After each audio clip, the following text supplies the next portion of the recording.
otra consejera interesada en la cuestión de la violencia de género. Y así nos podíamos ir. Otro consejero que era, como es pastor protestante de una iglesia, creo que evangélica o bautista, su tema que más le interesaba era el tema de los derechos de las minorías religiosas.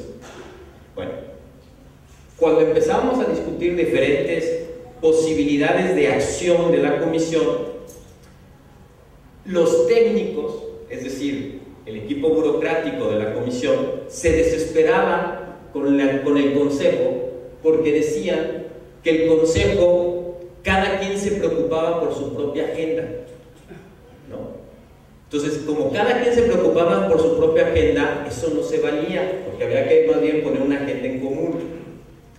Bueno, ahí está realmente la demodiversidad y el por qué los ciudadanos cada día tienen que buscar nuevos espacios en el quehacer del Estado. Porque desde la técnica, o sea, desde el Estado entendido como técnicos en la política, siempre tendrán una racionalidad, un modo de pensar, de tomar decisiones lo más generales posibles. En términos filosóficos solemos decir utilitaristas. O sea, ¿cuáles son las decisiones? Pues que se ahorra más dinero, que traen más beneficios económicos, que me traen más votos, o lo que ustedes quieran, pero suelen ser racionalidades técnicas de tipo utilitarista, que esas racionalidades suelen esconder o suelen ignorar las necesidades de muchas minorías, porque como son minorías, muchas veces no entran dentro de esas decisiones, digamos, técnicas y generales. Y entonces, cuando la participación ciudadana puede entrar, ya no solo a través de una supuesta representación, sino ya empieza a entrar a espacios de toma de decisiones, entonces lo que hacemos es que diversas identidades que pueden ser ignoradas por una razón de la técnica comienzan a tener voz. Entonces, algo que yo les decía a mis compañeros de la Comisión Estatal es que no se desesperen de que los consejeros de la comisión, el que es gay, le interese que la comisión defienda los derechos de las personas gay. No se preocupen que la activista que lucha, porque le toca ver los casos de violencia contra la mujer todos los días, le preocupe que la comisión haga cosas a favor de las mujeres que son sometidas a violencia todos los días. Eso es normal y es parte de las nuevas formas de demodiversidad, donde ya el ciudadano no puede estar totalmente pasivo, simplemente esperando a ver si su representante lo ve, sino más bien el ciudadano, a pesar de que elige representantes, está interesado en que constantemente se le ve y se le oiga, ¿sí? Entonces, ustedes me pueden decir, bueno, y en este momento, o sea, si yo les dije ahorita en qué momento de democracia estamos, que estamos superando el modelo clásico democrático, donde el ciudadano simplemente se siente alguien ajeno a la política y que su única acción política es dar un voto y escoger un representante. Eso creo que lo vamos superando, ¿no? Poco a poco vemos que el interés por participar en diferentes funciones políticas del ciudadano, sin dejar su calidad de ciudadano, o sea, sin convertirse en un técnico dentro del Estado, cada día es más importante, ¿no? Y por otro lado hay una convivencia con el modelo clásico, es decir, vivimos en una etapa donde se combina esa participación ciudadana en función del modelo clásico representativo. Es decir, lo que quiero decir en otras palabras es que lo que se está construyendo no es una supresión de cierta legitimidad que sí tiene en los procesos de elegir a los representantes, pero es una elección de representantes muchísimo más rica que el clásico canon liberal del siglo XX, sino que es una elección de representantes donde realmente no es una elección donde se le dé un cheque en blanco, un cheque en blanco al que ganó la elección para que haga lo que quiera hacer, sino que entonces esa representación empieza a tener elementos nuevos, como por ejemplo la rendición de cuentas, ¿no? Es otra cosa que hoy apenas en esta década México ha entrado a ponerlo como un tema importante en la representación, ¿no? Vamos a tener representantes, pero el ciudadano está en constante derecho de pedir una rendición de cuentas de sus representantes. Y la rendición de cuentas no es solo, ojo, que el representante, el gobernante, dé cuentas en el sentido de que compruebe que tiene facturas para todo lo que gastó, sino que la rendición de cuentas es una rendición sustantiva de calidad, es decir, ¿qué logré yo en función de lo que exigen los ciudadanos? ¿No? No es decir, puedo comprobar que todo el dinero que gasté fue gastado porque ahí están las facturas.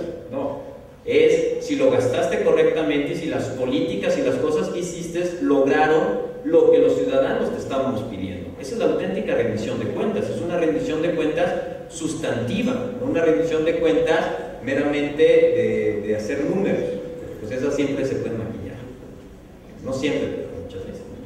En fin,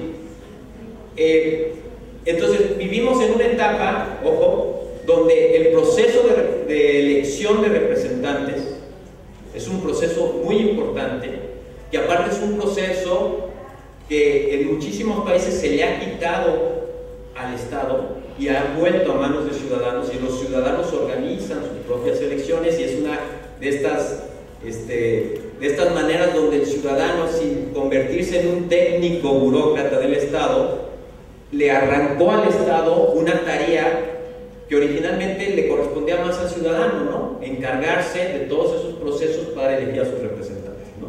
Pero a la par empezamos a hacer toda una experimentación dentro del Estado donde se buscan nuevos espacios donde los ciudadanos, sin dejar de ser ciudadanos, eso es importante, empiezan a tomar decisiones de Estado que anteriormente estaban reservadas solo para el que era el técnico, el burócrata especializado. Y entonces esa es una lucha constante, ¿no? Y esto lo quiero, esto quería hablar con ustedes porque creo que si estamos aquí es porque todos ustedes tienen una inquietud, no solo en estos procesos electorales, sino en general en los procesos de participación política, que es mucho más amplio, y que esta actividad ciudadana, que en unos momentos se puede reflejar en estos órganos electorales, en otros momentos se puede reflejar en otro tipo de instancias del Estado, que cada día hay más espacios donde el ciudadano intervenga, pues es importante seguir participando, ¿no? Y es importante seguir participando y seguir fomentando la participación de las más variadas identidades posibles.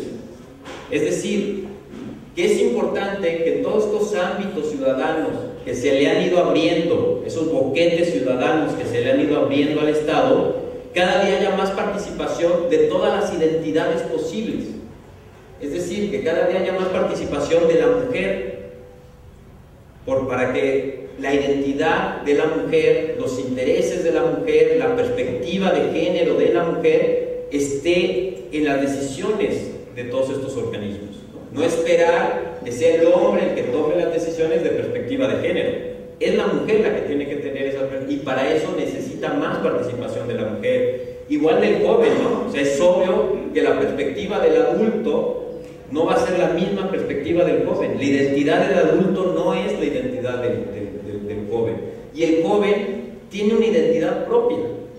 El gran error del diseño del Estado durante todo el siglo, pues hasta hoy, ¿no? En toda la historia del Estado, es que tenemos un diseño de Estado que podemos llamarle adultocéntrico. Diseñamos todo el poder político pensando que el joven es simplemente un adulto en potencia, ¿no? Y entonces estructuramos todo el Estado como para tener al joven sin participación política, guardadito, educándose, porque ya cuando acabe de ser joven y se convierte en un adulto, entonces ahora sí tiene derecho a ser un actor político. Antes que eso, que esté bien guardadito en incubadora, porque lo estamos preparando, porque es un adultito, ¿no? Es un adulto en potencia. No, el joven tiene su identidad y tiene su voz, entonces también la participación en todos estos ámbitos ciudadanos dentro del Estado tiene que estar el joven, la mujer, el indígena, el campesino, etcétera, etcétera. Todas las identidades que, ojo, algo que hay que tener muy en claro es que esas identidades va a ser muy difícil que todas puedan tener voz simplemente por el sistema clásico de representación.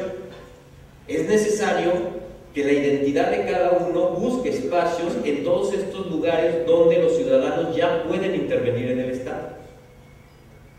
Y un ejemplo claro pues es este, ¿no? Este espacio donde la organización de las elecciones se le ha dado a los ciudadanos de nuevo y ya, claro, hay todo el apoyo, digamos, técnico y demás, pero la ejecución política, muchas decisiones están en los ciudadanos. Y eso es parte de estos experimentos democráticos que se han ido dando en los países del sur. Bueno, es un poco la reflexión que yo quería hacerles, ¿no? De la importancia o sea, no solo de la importancia local que tiene la acción que ustedes han hecho, el interés que ustedes tienen, sino que es parte de toda una renovación de la comprensión de la democracia en los países del sur, ¿no? Que se confrontan mucho con los países, les digo, del primer mundo, donde la apatía política es muy frecuente, ¿no? Si uno ve, por ejemplo, las elecciones en los Estados Unidos, el porcentaje de votantes de Estados Unidos o de algunos países desarrollados son participaciones muchísimo más bajas que lo que vamos teniendo en los países latinoamericanos, donde empieza a renacer ese interés del ciudadano de estar en lo político, pero no solo por medio del voto, sino por medio de como ciudadanos hacer tareas dentro del Estado que antes habían sido negados al ciudadano. Porque les digo, la concepción clásica liberal que fundó a la democracia es esa: el ciudadano en su casa con sus asuntos y que le deje a los técnicos las acciones políticas, los técnicos en la política. Y ese modelo ha caído en crisis, y lo que se ha logrado por medio de los movimientos sociales es que el Estado tiene que reconocer que hay espacios, y cada vez va a ir reconociendo, yo creo, más y más espacios donde el ciudadano tiene que intervenir en la acción política y superar esa falacia de creer que las decisiones políticas solo pueden ser tomadas por los técnicos políticos y que el ciudadano demuestre apatía. Y bueno, creo que el que ustedes estén aquí demuestra que hay una experiencia de ese interés ciudadano en hacer tareas que antes estaban reservadas a los técnicos. Muchas gracias.